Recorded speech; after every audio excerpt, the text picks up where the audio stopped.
Hello. Well, today we're going to talk about a question I get asked a lot, which is what is the role of a treasurer?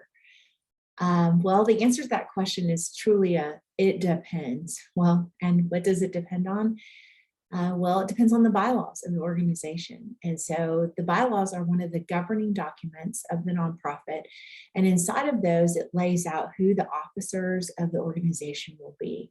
And it can vary. So I've seen it where a brand new startup, small nonprofit will have the bylaws state that the treasurer is solely the person responsible for the books. So that means they're doing the work. So they're keeping the books, they're maintaining all the financial records, they're preparing the budget, they're doing anything that pertains to finances as a volunteer member of the board. As the organization grows, it's going to become natural that staff will be hired to do some of those things.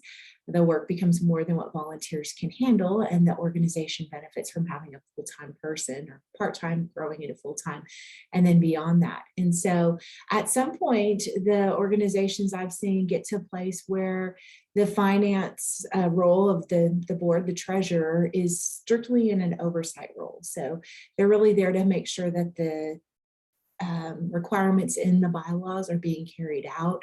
They are there really as more of a figurehead perspective that is really the person on the board who has the financial strength can be often named into that treasurer role.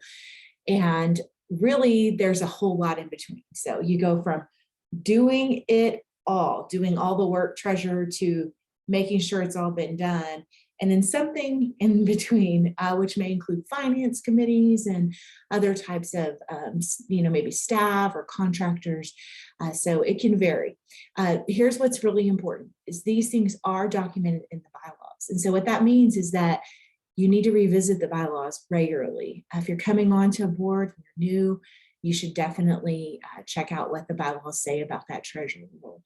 If you've been around for a while and you don't remember, go check it out.